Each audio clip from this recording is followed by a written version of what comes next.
What's up, everyone? Welcome to another episode of That Creative Life. Today we have Andrew with us. Andrew, what's up? What is happening? There's a lot up right now in the world, but yeah. Hey, thank you for having me on the show. I've been a big fan for a long time. As I told you yesterday, I've secretly been hoping to be invited, and here we are. And here we Dream are. come This true. is so exciting. And I'm so excited to chat with you. And we just did your podcast. It's with you and John Rettinger, which was awesome. So if you guys want to hear some comments, some discussion about what's going on in the world right now, you can listen to that. It'll be linked in the show notes below. In this podcast, we're going to kind of dive into Andrew's life because from someone who's just kind of watched from afar, it's been really cool to see all the things that you've done. And also, it's interesting that you are you're almost like a YouTuber second. I feel like you're a business dude, man. You get in there and you get ish done. So I'm excited to talk to you about that. For sure. For people who are not aware of you, give us a little rundown of your YouTube channel. Okay. Yeah. So similar to a lot of other people, I assume a lot of your listeners, if you're familiar with the tech YouTube space, I'm a part of that. So I love and have a strong passion for consumer electronics. And I say that in particular rather than just saying tech. Like, I love gadgets, anything you find in a Best Buy or an Apple store that plugs into a wall or has a battery. Like, that is just, to me, magic. Even today, like, I'm not even that jaded. Like, being able to have a face-to-face conversation on a super thin piece of metal and glass with someone else, no matter where I'm standing in the world, it still blows my mind to this day. So that's been my passion. That's the content I focus on, but that is not what I think equals successful business, if that makes sense. And so you kind of alluded earlier, I'm a businessman first and a content creator second. Mm-hmm. And how did you get into recording videos? When did you start your YouTube channel? Okay, so I started it I started doing videos back in 2006, January of 2006. And the reason was because I started as a blogger, so a tech blogger. I started my website the same month that Engadget started. Wow. Gearlive.com. And it was the same type of content. After work, I would go to work. I was an IT manager back then, like 19, 20 years old. I'd come home and I'd be like, you know what? I have opinions. I have opinions about Microsoft maybe releasing an Xbox. What is this? Like, I'm going to write about it on a website just in my spare time and just see what happens. So 9 months later, this website becomes my full-time job because I'm making all this AdSense money.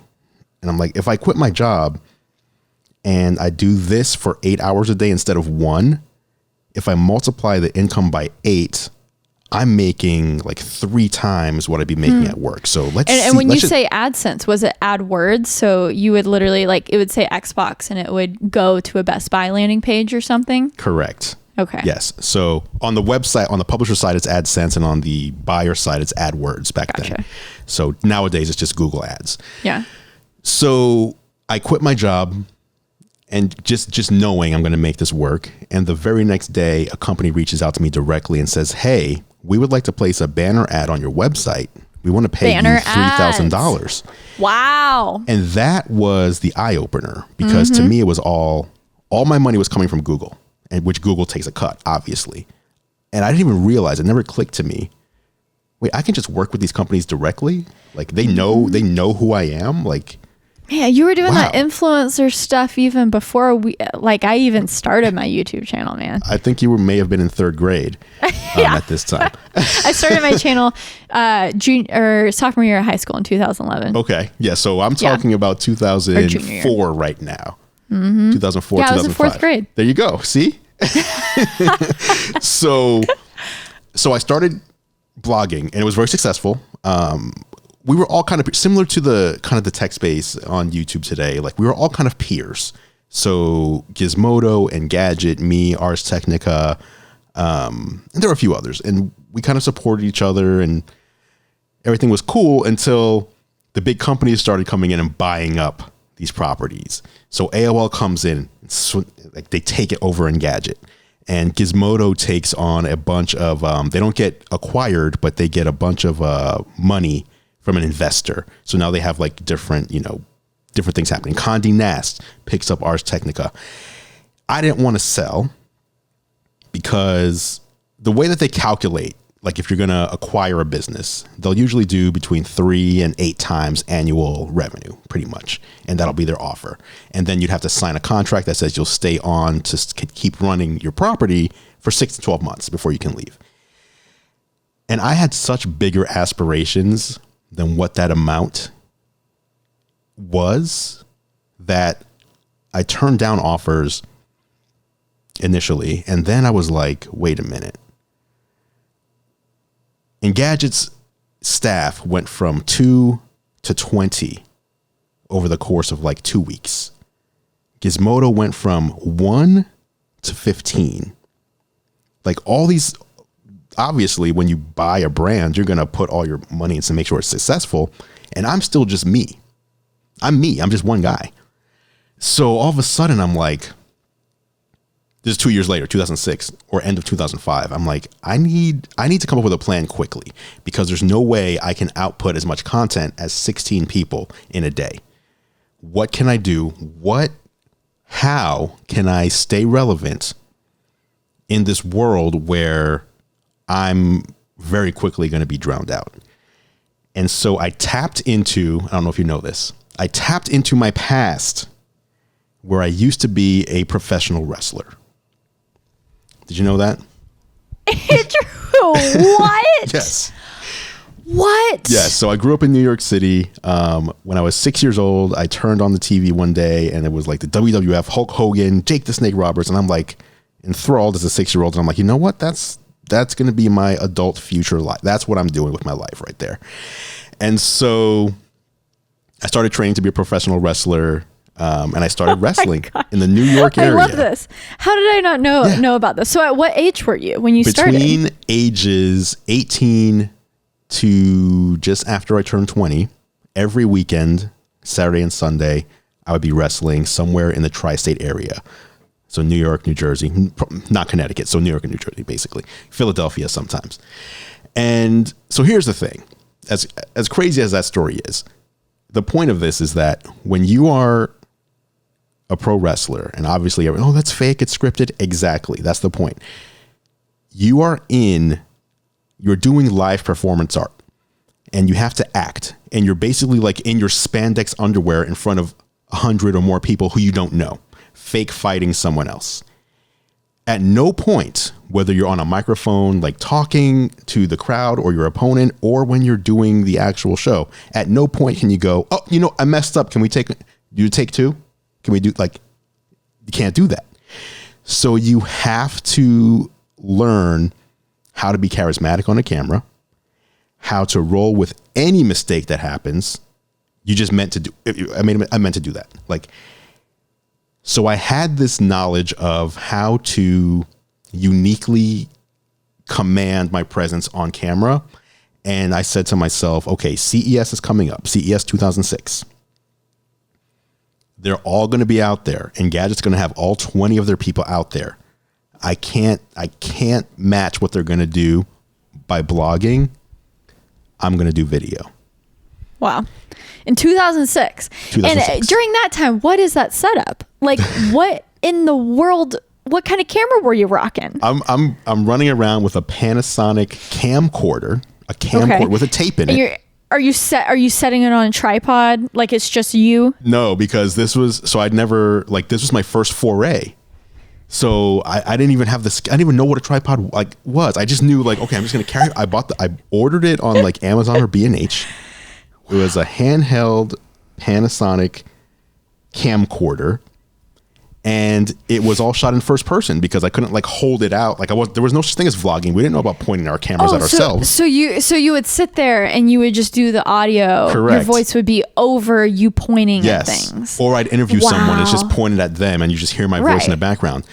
But that was a start, and people took notice. And the following year, CES 2007. So I started doing video, throughout 2006. 2007, my plan was, at CES, this is going to be my coming out party at CES. At CES 2007, I did 116 pieces of video content. It was the most video content of any media outlet in all of CES. And the CEA recognized me for that. And that was the start of me saying, okay, I'm on to something bigger than just the aspirations of being a blogger. And did you put those videos on your website? Or because I know YouTube was a thing in 2007. Like, where did you even put those videos? I hosted them all. So I paid for the server space. Like, people don't even know that this was a thing back in the day. Yeah. Like, I'm like, how would you even do that back then? It's like so funny to me when people get mad at YouTube about things, because to me, I'm like, you don't even know this is free. What it used to be. Like, I had to pay for the server space, and I had to pay for the bandwidth for me to upload the videos and the bandwidth for each person to download them. And my distribution method. It wasn't streaming. People had to download the video to watch it. You could stream it so I did have a player that would stream the video from my server, or my primary delivery method was actually iTunes podcast. So it was a video podcast. Ooh. So most people that consumed it would consume it as a podcast that they subscribed to in iTunes, which got me the attention of Apple. Can we just take a moment to realize how far ahead Apple was of the game? If they just put their heads down, invested into podcasts and video podcasts, how much, like, they could have been YouTube.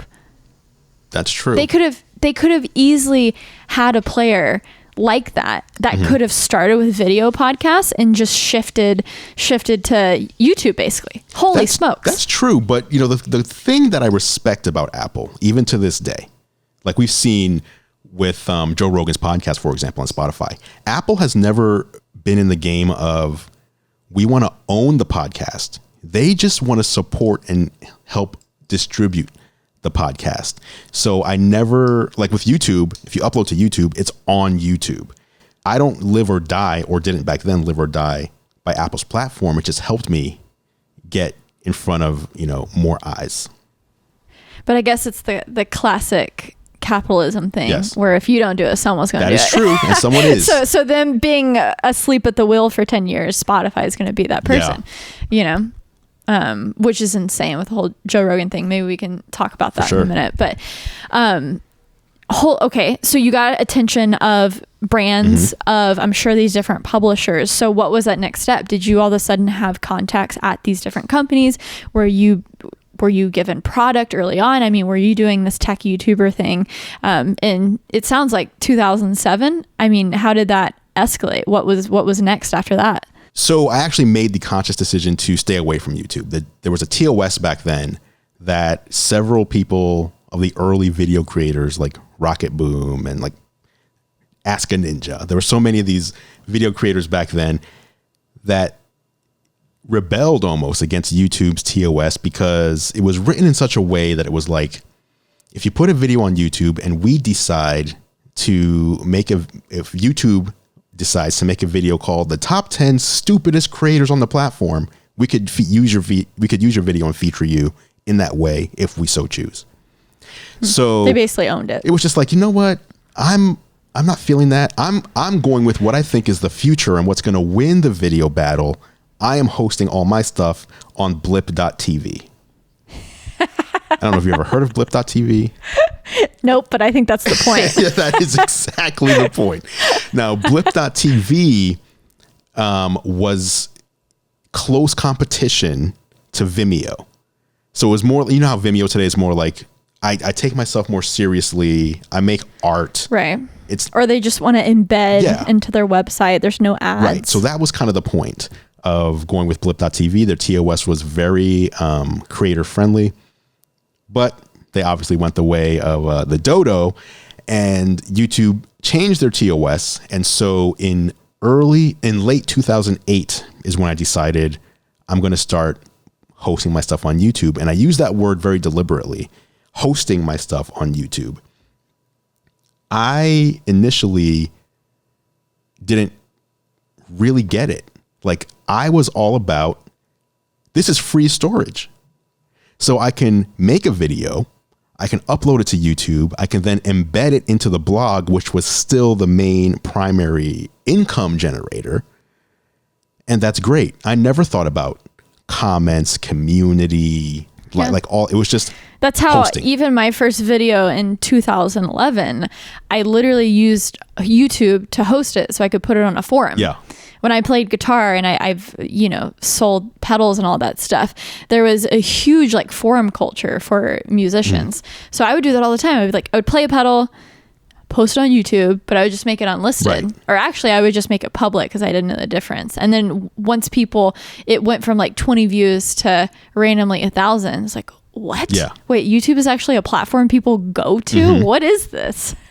I agree. So it actually took me a while to switch my mindset because it was all about getting people to the blog. Interesting. So what year was that shifted? The shift. When were you like, okay, YouTube? Yeah, the shift happened. I'm trying to think. I would say the rise of Facebook and Twitter. If you look at a diagram, and I'm not referring to any diagram, I'm just making an assumption here. But if you look at a diagram, as usage of Facebook and Twitter rose, people visiting dedicated websites to get their news dropped. And so people would rather see the headline and get like a quick tweet. Apple announces iPhone 4S and it has Siri. Okay. Rather than making a daily trip into the blogosphere, which is what we used to call it back in the day, people started just getting their news on Facebook, on Twitter. And this was the next point in my career where I was like, okay, hold on. Similar to a few years ago where I was getting drowned out by competing websites with their staffs growing, I'm now getting drowned out by social media. That's my new nemesis in a way. That is the new threat to my current business model. So I need to once again adapt with the times and figure out how do I stay relevant in this new world. And so I would say it was probably 2011/2012 where I was hardcore. I'm switching away from the blog as the primary driver that's supported by video, and instead it's all video supported by my other channels. There's so much to unpack here. First of all, we got to rewind a little bit because I would like to connect the dots between blogger, professional wrestler, and IT guy. Okay. So how in the world did you go from pro wrestler to working in IT? Yes. There is a connection point between the two. There was a certain, like, I don't know how old your listenership is here. So I keep prefacing things because there was this thing called America Online back in the day. Does people know what that is? Yes. I mean, I will say my primary form of talking to my friends was getting on my dial-up and getting on AIM. There you go. My username was Chick22 Sara, Chick with a X. So I was hip. Yes. So yeah, AOL. So AOL, my username was AE1234 because I couldn't think of anything else, and that's what they suggested. I joined America Online. My parents joined America Online, and similar to when I was younger, when I was 6 years old and saw wrestling on TV, using a computer and being able to talk to people all over the country and world, it was, again, just mind blowing. Like if you can imagine how reliant you are today on internet connectivity and data, and imagine a world where you snap your fingers and that just literally does not exist. That was the world I grew up in. When I turned 14, that's when I went from a world where you want to connect with someone, you see them in person, you write them a letter, or you make a phone call on a phone that is physically attached to a wall. That's how you connect with people, to opening a computer and being able to chat or send an email. Like it was a dynamic shift, and I fell in love with it instantly. And one of the first things I did as a wrestling fan at the time was I started a pro wrestling newsletter that had like 300 subscribers, and it would hit their inbox every week. At 14 years old, I made sure like this is part of my quote unquote job. I would get my homework done. I would commute home. I went to Brooklyn Tech High School, and I lived in the Bronx. So I had like this 90-minute commute. But I was like, I need to make time for this because this is so cool that I get to connect with all these people and they want to read what I'm writing. Like, how amazing. So I loved technology even back then. I loved wrestling. I loved writing. So all three of those things came together when I was in high school. And the love of those three things has never left. I became a pro wrestler at 18. And the thing about being someone who grew up in New York, and I know you've transplanted into New York, so you're not the person I'm talking about when I say this. When you're in New York and you grow up in New York, you have this idea of the world that everywhere is like this. This is how everywhere should be. This place. Why would it not be like this? Because this place is amazing. So I moved to Seattle, assuming that it would be just like New York, including there would be several wrestling companies I could wrestle for. There would be amazing public transportation that I can get to and from. And so Seattle, where I first moved, I moved to a place called Olympia, Washington, which is about maybe like an hour 15-minute drive from Seattle. If you're in New York, you can drive an hour and a half and you're still in New York, right? So I'm thinking, it's going to be just like that. Like I'm just going to be, Seattle is the big city, but I'm just like an hour away or so. It's going to be, no. It was like people would go to Target and you'd overhear them say, man, I only make it into town once every month. I'm like, town? What do you mean make it into town? This place just has trees. There's not even skyscrapers here. What are you talking about town? Where are you from? And there's no public transportation here. Like if you want to commute to Seattle, you drive, and when you're in New York, you take public transportation, you can take a nap, you can be playing on your Game Boy, you can do whatever you want. Here, like you're focused on the traffic. So it was a very different, shocking reality. So why did I move to Seattle? Why did you move from New York to Seattle? I moved because all those things that you describe is, honestly why I'm here, and I love it and the energy. And I imagine you being a 14-year-old writing a wrestling newsletter. Mm-hmm. It's like, if there's a will, there's a way. Of course I have one. If I want to do this, I'll figure it out. I'll ask my friends. I'll ask the people that you rub shoulders with in New York are insane. Mm-hmm. I mean, you could be in the ear of someone who can show you the way to the world. Like, it's insane here. So I imagine, again, that would probably be a big culture shock. So what brought you there? Absolute culture shock. Number one, I did honestly think that I was just changing my physical location, but my surroundings would be very similar to New York, which I was extremely wrong about. Number two, I wanted to just kind of see the world in a way, not the world, but like I'd been in New York the whole time. A friend of mine moving to Seattle, I was like, you know what? I'm going to go for a year. I'm going to go with you. I'm going to go for a year. But at that age, so when I moved, I was 20.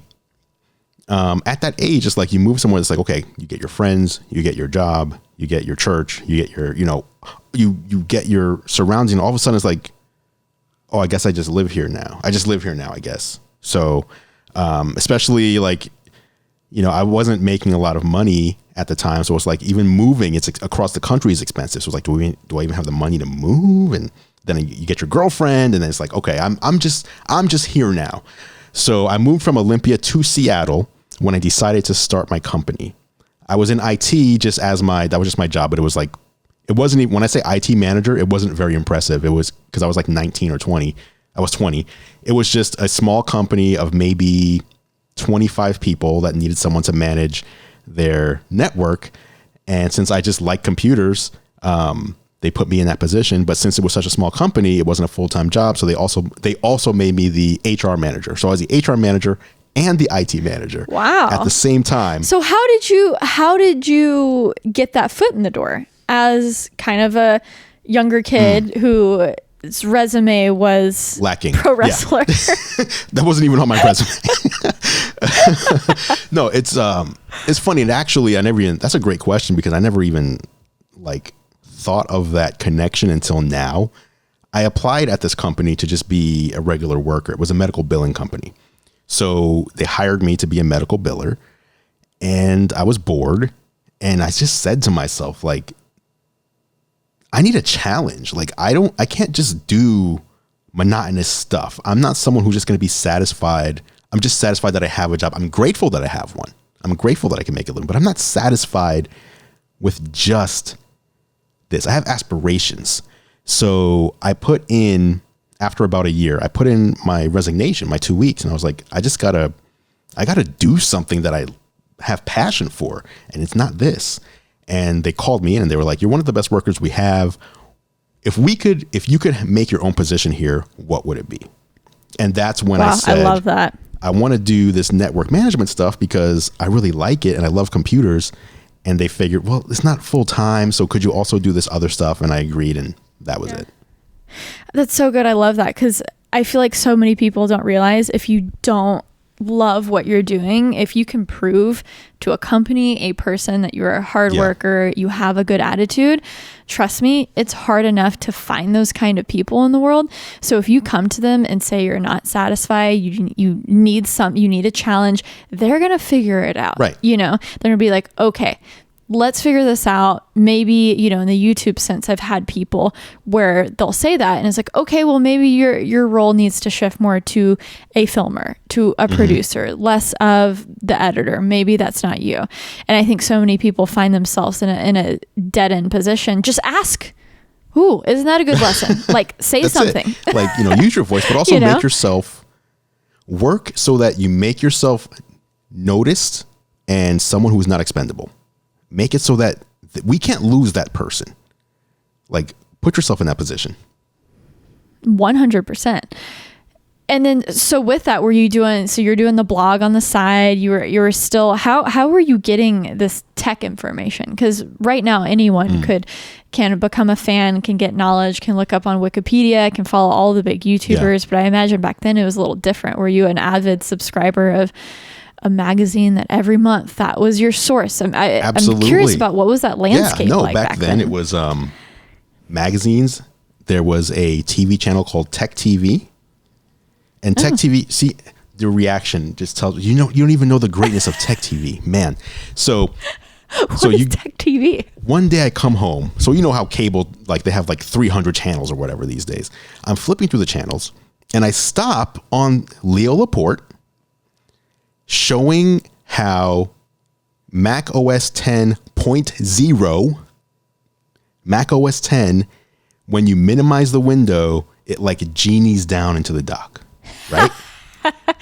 And I remember how you could turn that on and off too. It was like an option. Right. Now, as someone who was using Windows and made fun of friends who were using like Mac OS 9 devices at the time, Macs are stupid. Why would you look at my Windows computer? That's so when funny. I saw that, like, wait a minute. Number one, that was amazing. Number two, there's a TV channel that just shows like cool tips and tricks and gadgets like 24/7. Like, what? This is amazing. I'm never changing the channel again.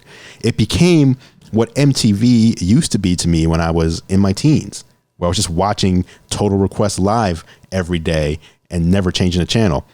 Tech TV became my world, and they would basically every day talk about the tech news. They would do gadget reviews. Think of if like a YouTube playlist was played just on TV of just tech videos. That's what it was. And so I had opinions about what I saw on Tech TV, and what encouraged me to start the blog was a company called Scottevest. I don't know if you ever heard of them or not. They're still around. So at the time they made clothes that have all these pockets hidden and built into it, and that had conduits for like your headphone wires and like charging wires. So you could have your iPod in like your pocket, and your headphones would like string through the garment and into your ear, so it's not like dangling all over the place. It seems like an Instagram ad I would get today. Yes, but they're high quality clothes and they're still around. Look it up, scottevest.com. They're great. Yeah. I saw a segment on these clothes and they called it Scottevest Tech, TEC, technology enabled clothing. And I was like, I need to talk to the CEO. I need to ask him how did you even come? Like, I was just enthralled. And so I was like, if I talk to this guy, what am I going to do with the information that he gets? I'm just curious. And I was like, okay, I'm starting a website. And the first article was an interview with this guy. And he sent me some clothes. And I was like, okay, well, I guess I'm going to write about what I think about these clothes and how they work, if they're good or not. And his name is Scott Jordan, CEO of Scottevest. And I had no audience. I had no one. No one knew who I was. And I reached out to him and he was like, you know what? I'm going to give this guy, an hour or two of my time. I'm going to send him some clothes, and just that gave me a whole new perspective on what the possibility for my future could be. And I didn't see it inside of a cubicle in an office. Man, I love that. You've been doing attention arbitrage since day one, bruh. That's insane. I mean, all the things that you're saying are still applicable today. When I first started my YouTube channel, obviously a lot of the appeal of collaborations or working with other people is if you have attention. So if you don't have attention, you have to have something else to offer. And going back to podcasting and interviewing people, selfishly for me, it's a good way to catch up with friends, because when you work so much, it's hard to go eat lunch or dinner, but also that's great, but you're also offering them something that's going to help them. People are going to check them out after the podcast. So it's all around beneficial. And so I think that's what people have to think is like, how can you provide value to people, even if it's not attention? Because in the beginning, I would say, hey, I only have like 200 subscribers, but here's some documentary films that I made about some cool creative people, and I would like to do the same to you. It's a great video that you can show your family and friends. It's a win-win. I'm going to make a dope video about you for free. So it's thinking about what you can offer these people if it's not attention, because I think that's where people get stuck, right? Oh, well, I don't have all these subscribers yet. So they start emailing all of these YouTubers wondering why they don't get a response.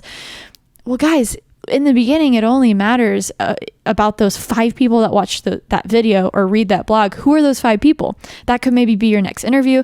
That could maybe be your next partner. And you just start small like you did. And you gave this guy who doesn't want to sit down and talk about themselves for an hour. You made it sound like he was doing you a favor, but he was probably so excited. He makes clothes with pockets. Someone wants to interview me. He probably was so stoked, And so, I think that's so valuable for people who want to get their start. Just, kind of looking at how you got your start, it's still applicable. Absolutely. Today. And I think, this is why you kind of alluded earlier, how I'm like YouTuber second or whatever. Like I don't even use the word. Like I don't use the word YouTube when I talk to brands or when I tell people about what I do, unless they like dig further. You have to like dig further to get me to say that word. It's not that I have any hate towards YouTube at all, but I don't want anyone to get it twisted that YouTube is my live or die. If YouTube disappears, or if I don't perform well, YouTube can disappear tomorrow and I'm cool. I'm totally fine. And that's because I wanted to build a solid business and use like solid business practices rather than I want to be a YouTuber. So, right. So what are some of those business practices? What are you doing to diversify? What are all of your content streams? What is kind of your day-to-day with businesses? Because I know you do a certain level of consulting too. Obviously you have a lot of knowledge in this space. So how do you communicate that value to these companies? You go to Amazon. You're in, Seattle. How do you go to Amazon and make them say, oh, you do know something that we don't know. Here is money. Well, the first thing that I have on my side is just time, right? I've been doing this since 2004. That's 16 years. That's crazy to say out loud. 16 years that I've been doing this. So I'm in a lot of Rolodexes, which if you're young is a flipping phone book. But I'm in a lot of people know me. So just because of the time that I've put in. If I look at the names of people who started and were around doing the same thing when I started, I can't even think of one who's still doing it. Like they've left the websites, they've started other businesses, they left tech altogether. And tech is very relational. Yes. So when you hold on to those relationships, they can go a long way. So number one, I just have time in. But number two, I've always, always, always been about the reader, the follower, the subscriber, the viewer. I've been about the people in general who are giving me attention, not the companies that are giving me attention. So I believe, and this is true. I mean, I believe it because it's true. When a company notices you and wants to work with you, they want to work with you because they have something to gain. There's something to gain.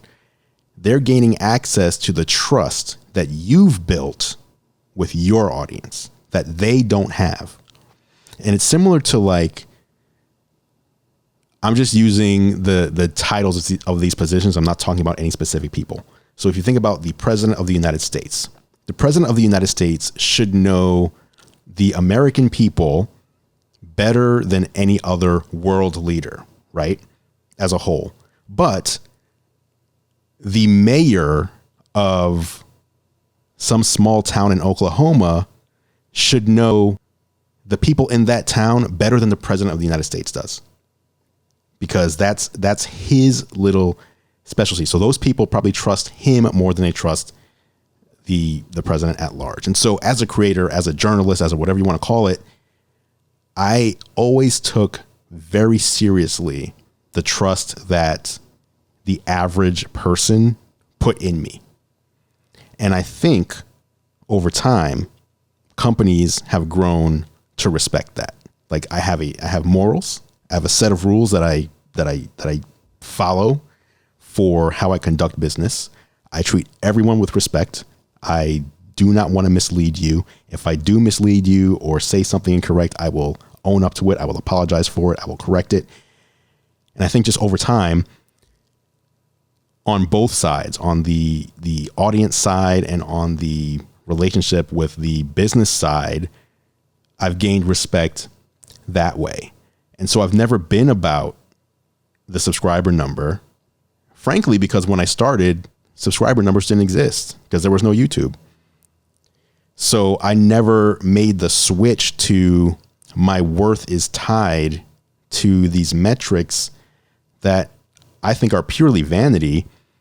And instead, I've only been married in my mind to metrics that show that working with me makes good business sense. So for example, one metric that I love showing companies is I can generate X, if I like your product, I can generate X amount of dollars in sales consistently. And I can show you that and prove to you because, number one, I have contacts at other companies who have given me permission to give out their name and email address to any new companies that I may work with, and they will validate my claims and they'll tell you about the results that I was able to drive.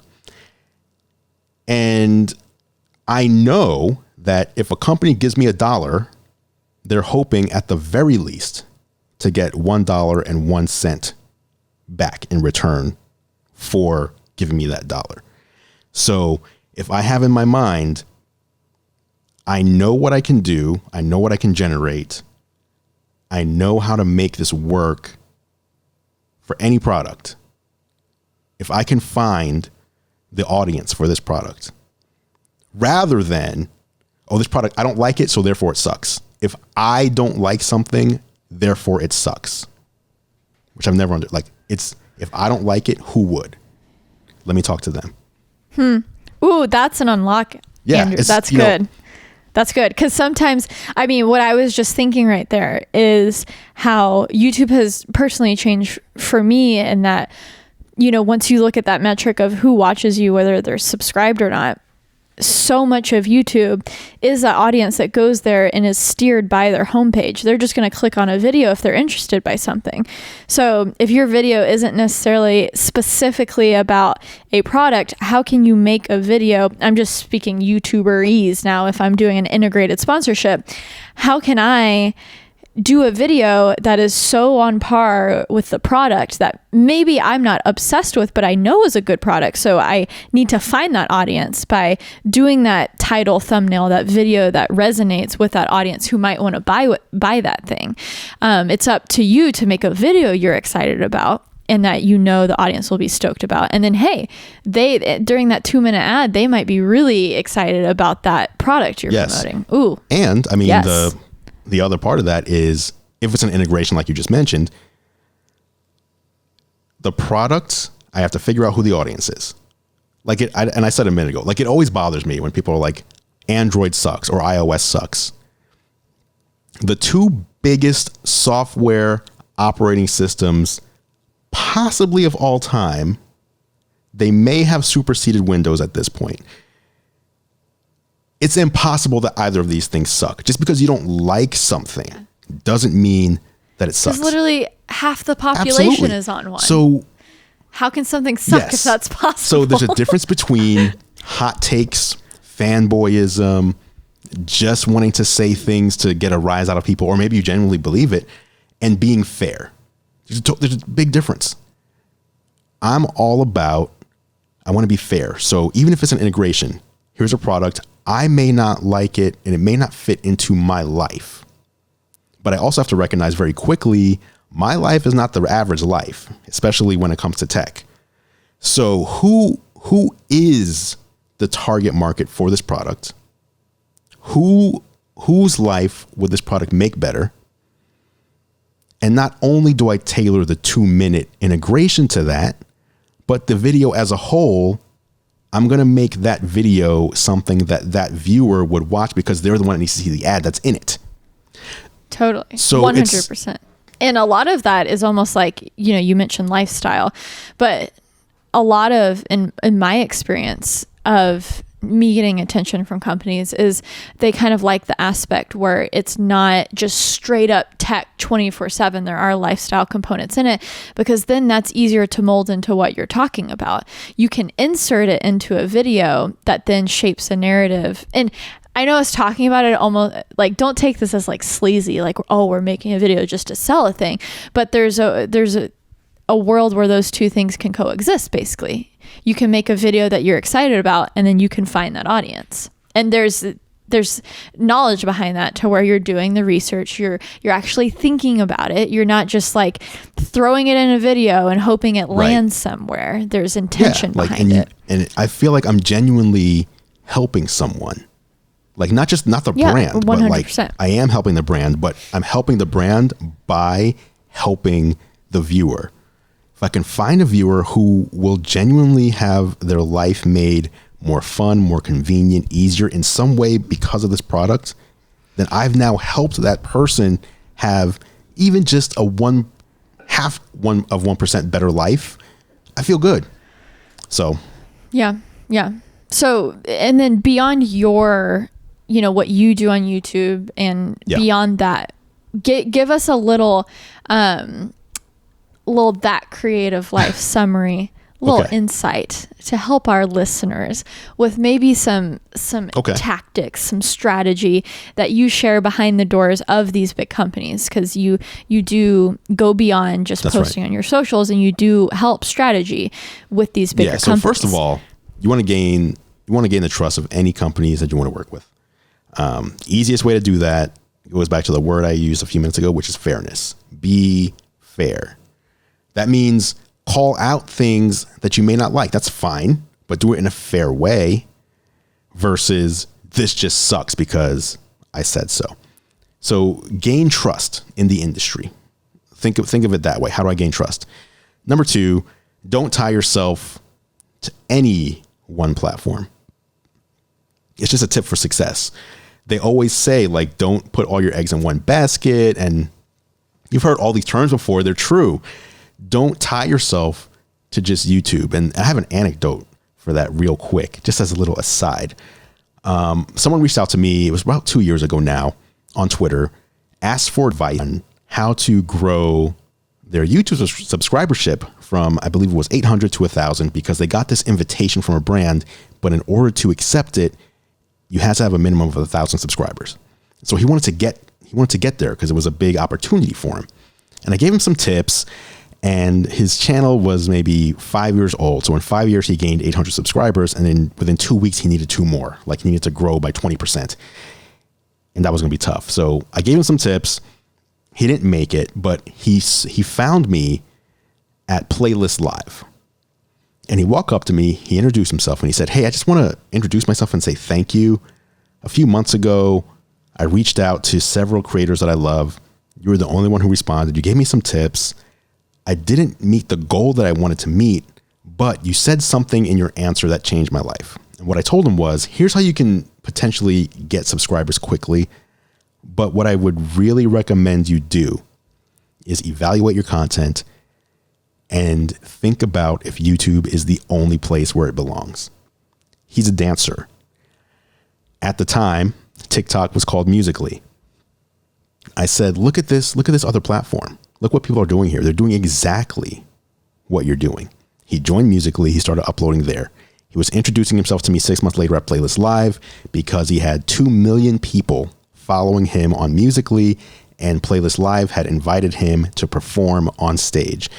And he had spent years struggling on YouTube when there were all these other places that he could have looked for success. So I'm a big proponent of, I want to be where you are.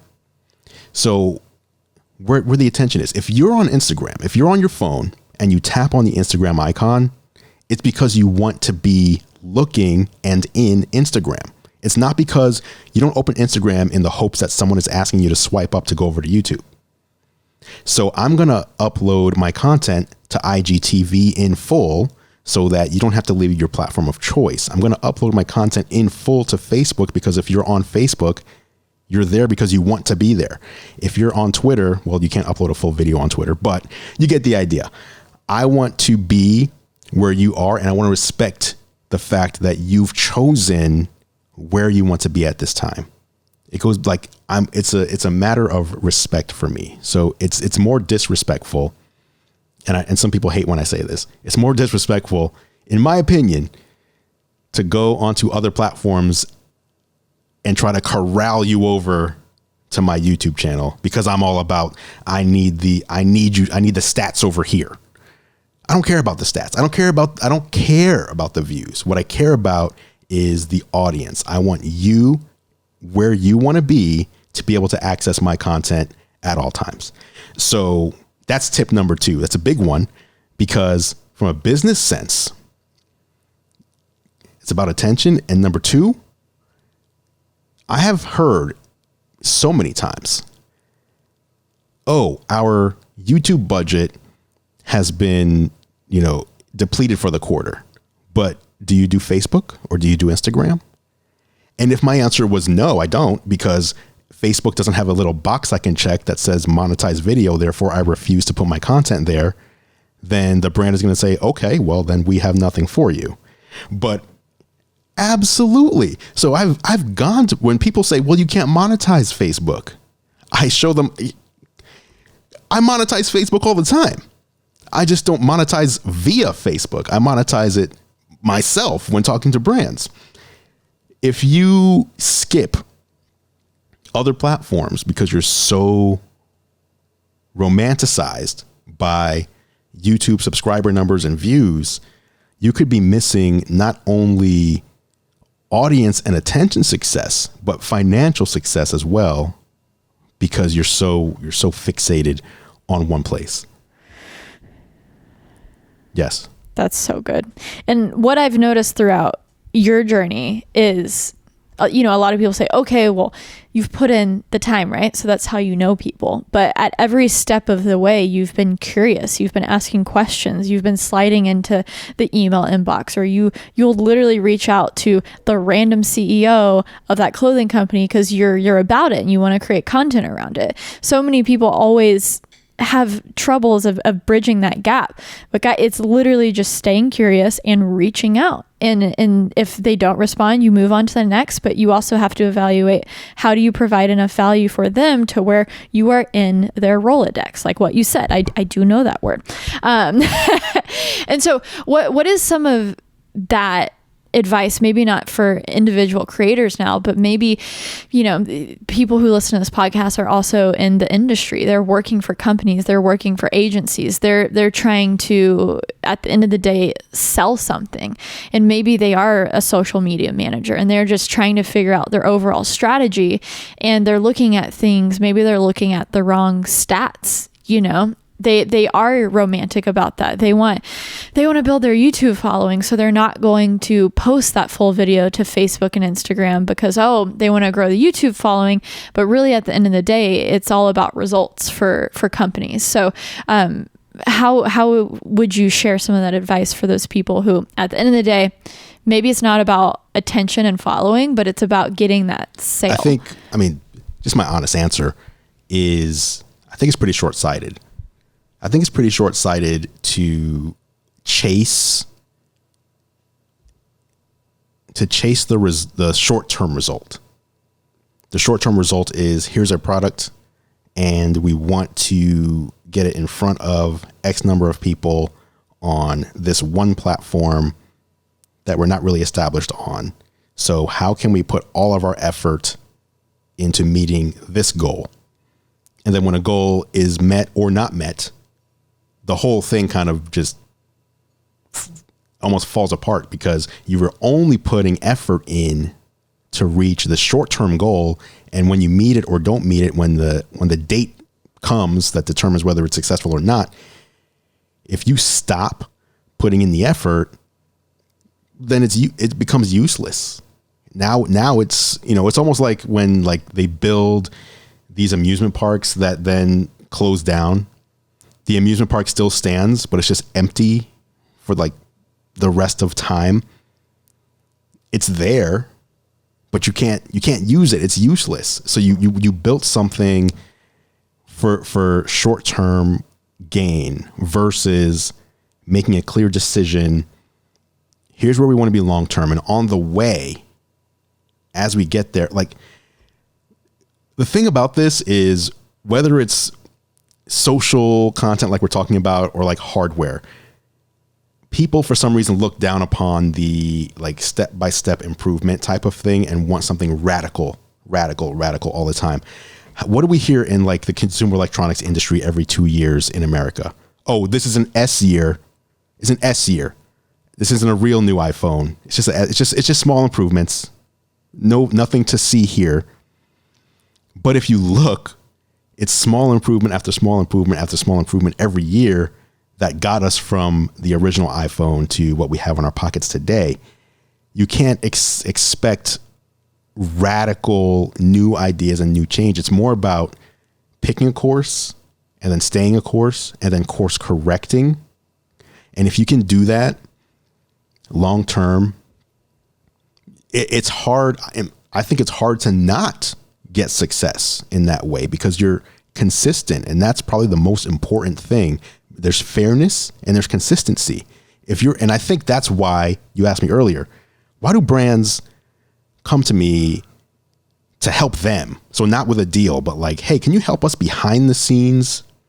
It's because I think I've shown over the years that I'm fair. I want to help people. And number 3, I get consistent results. It's consistent. You can count on what I'm saying. You can count on my track record. And that consistency is going to help when the goal is also building community beyond just getting sales. How do people balance paid media, influencer marketing, and their own organic content in building that community? You have a budget. You have a certain amount of creative people, whether it's through an agency or it's in-house. Break it down. What should the percentages be? What should, obviously it depends on what type of company you are. And it depends again, if it's in-house or agency, but how should companies and people working within companies be looking at that breakdown? Fantastic question. Yeah. Cause I'll add one more thing, even with paid media, that's the influencer world and paid media world can blend, right? Because you can use the influencers to create the content. But a lot of times if companies have a lot of money, they'll use bigger agencies to create the content for the paid media, and then they'll see influencers as a whole different thing. But in our world, we've seen those worlds really blend together. I think, and I'm not saying this because I'm someone who is an influencer. It's the reverse. I am an influencer because I believe this. Number one, I think influencers are the future, because it goes back to the fact that we have a genuine relationship and trust with an audience. It's something that it's a different kind of trust than what you would have if you were doing paid media that is displayed on Facebook or a website, or that plays before someone's YouTube video, or even, a commercial break during the Super Bowl or Jimmy Fallon or whatever, what have you. Because none of those things are the kind of relationship that a single person, me, you, someone like us, we make content and then we interact with the people who watch it, enjoy it, have questions about it. Maybe they don't like it, but here's why. We have a real relationship with people who trust what we say. And that's different than watching a TV commercial. That's different than, Tim Cook on stage saying, this is why this is the best thing we've ever made. Like, we can break it down. And if we're consistent enough through the years and fair, people trust what we have to say. You can't buy anything better than that. You cannot buy it. I also think, while paid media is great, there's a different kind of shelf life. So if someone pays Sara DIETSCHY to look at something, be fair about it, disclose, and she makes a piece of content, 3 years later, if I have a question about that piece of content, I can find it. If I take my same budget and I put that towards a TV commercial, a Super Bowl ad, maybe the Super Bowl ad is the one that lives a little longer because it's a Super Bowl ad, a Facebook ad, when that date ends for the insertion order, you cannot find that content anymore. It's gone, because you run it from this date to this date. And when the date's over, you get what you get and no one can find it anymore. I'd much rather put my power behind people who I know have a relationship with the target audience I'm seeking out, and the content basically lives forever. Now, that doesn't mean you might not decide one day, you know what, I'm done with YouTube, I'm killing my channel, everything's gone. But for the most part, you make content and it stays there because it becomes your body of work. So I do think there's a place for traditional media, for paid media, but I do also think there's a special place for the relationship and respect that a true creator, I'm trying to think of like the way to say it, because well, it's almost like it takes a little bit more work, whether it's the agency, whether it's the company, to first form that relationship with the creator, to communicate in a way that, hey, this needs to be something more than just an ad someone scrolls by. So I think that's why some people are almost intimidated by influencer marketing in the effective way, of like actually building those relationships with creators and being able to really get across how to communicate these ideas. Because a lot of times people think that just find a bunch of Instagram models and like give them this tea and we'll just promote the crap out of it. And there's really no like creative inspiration behind it. So it does. That's kind of like what's so interesting about influencer marketing being the now and the future, is you have these people not only with the relationship, but they're also creating really high level content. Maybe they're not shooting everything with a cinema camera. Maybe, it's like not as perfect as, a professional commercial, but you can also use these people as not only the content that lives forever, like you said, it's searchable, it has a shelf life, anyone can find it via search or if they want to reference it again. It's you not only can use them as a trusted face to then run paid media. So yeah, let's use the organic leverage that these people have, but also a lot of people trust their face. So maybe let's use their face in the paid media.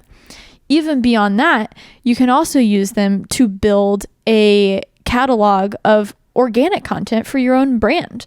And you can be strategic about that. So they can be really good partners alongside these agencies to do all three things, I think. And I really think that is the future.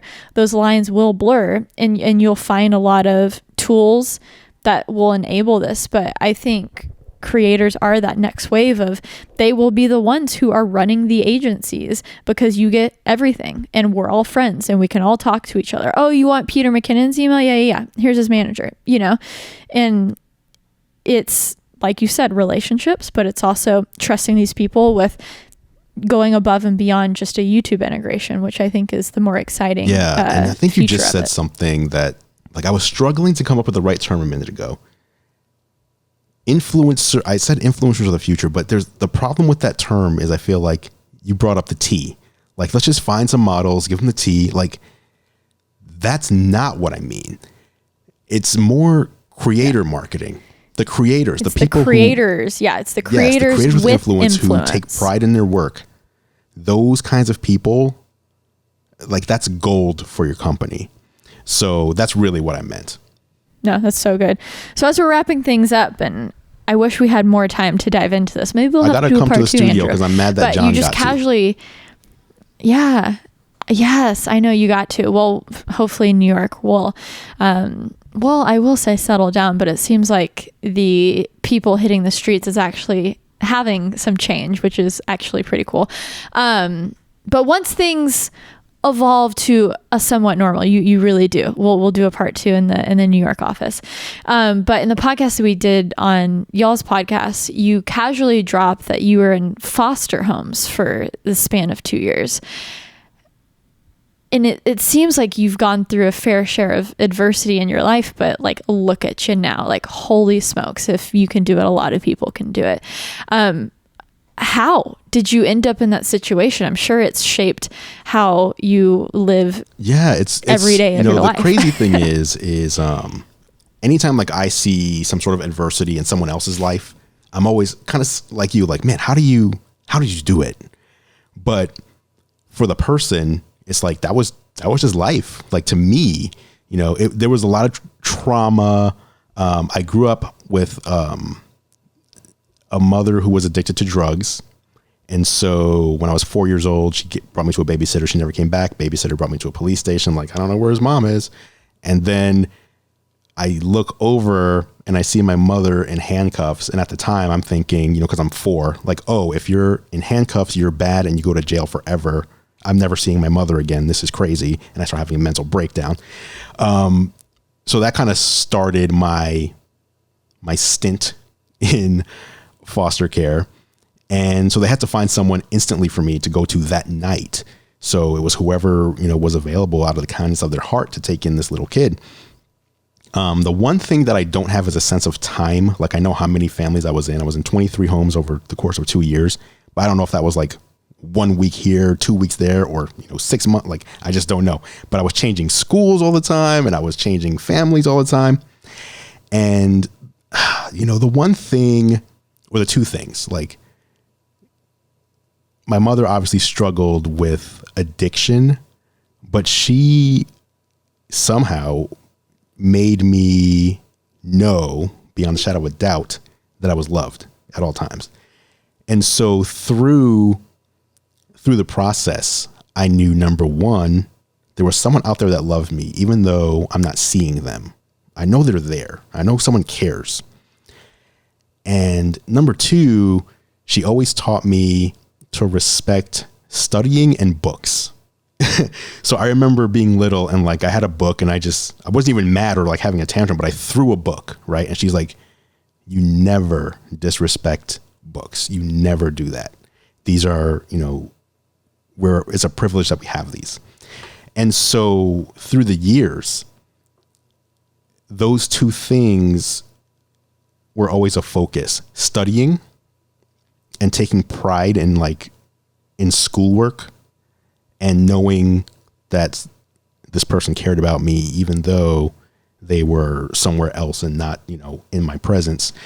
That kept me going for so long. I was a straight A student, despite moving from school to school, borough to borough in New York. And my mother eventually died of HIV when I was 16 and I was in high school. And that oddly was like my straight A's stopped. Basically, it was like she kept me going despite not being in my physical presence for a long time. And then it was like, okay, I can just be a kid now. I can just be now, rather than being the model. I guess it was my way of loving her back from afar. She taught me what's important. So I'm going to show through my life, this is important, because that's what I was taught. So it was always this thing of perseverance for me. How can I persevere through trials that other people would have difficulty with? What could I find in life that I value so much that I want to excel for that? And that's kind of what it was for me. I wanted to excel because this person taught me, instilled in me, ingrained in me, this is what's important. This is what's going to set you apart from others in the future. So I just had a high standard of excellence for myself. Yeah. And what a gift to give that to you as a kid, even though when she wasn't there. I mean, I'm sure there was a lot of stuff in New York City that probably could have gotten you in trouble, but through it all, holy hell, you turned out fantastic. And that's, again, it's I always when I was young, I heard this story. This kid was going off to college. His dad drove him up there, and his dad, upon dropping him off and getting ready to leave to head back home, looked at his son and was like, you're going to have new temptations here. You're going to have new experiences here. The one thing and the only thing I ask you to do is don't do anything with our name that would make it look bad. So basically, don't act in a way that would make people question, who raised this person? Where'd they come from? Do represent the name that we've given you to the best of your ability. And so I heard that in second grade, and it always stuck with me. The things you do make people judge not just you, but your tribe or the people around you. And I want to represent the people who took the time to raise me or to guide me or to counsel me. I want to bring them up through my actions as well. So. Yeah. Wow. You sounded like a very wise little kid. If you heard that story in second grade, I was like, yes. I'm like, I was wondering where my fruit roll-ups were in second grade. I was worrying about what True. was I had those worries too. That's amazing. Yeah. Andrew, this has been a pleasure. This has been so amazing. As we're signing off, is there anything else that we left off that you just want to? I'm just going to put out into the world. Black lives do matter. Yes. And if people are still, if you're still shocked by that statement, there's a lot of great resources out there that I'll link in the show notes below to learn about everything that's going on in the world. And all lives don't matter without Black lives not mattering right now. So Andrew, thank you so much for being on. And I'll link also in the show notes below the podcast that we did. Go check that out, guys, on Andrew's podcast. And then where are all the places that people can find you? All right. YouTube. Just my name is spelled Andru. Just so you know. So if you search Andru Edwards, I will come up, or Gear Live. Instagram is just Andrew, and Twitter is Andru Edwards, all one word. Amazing. Andrew, thank you for being on. Thank you for having me. This was great. I appreciate it. Yes. This was so great. Make sure that you guys are subscribed on Apple Podcasts, Spotify, Google Podcasts, wherever you find your podcasts, and check out all the links in the show notes below if you want more. Andrew, thank you for being on. Until next time, guys, we will see you next Monday.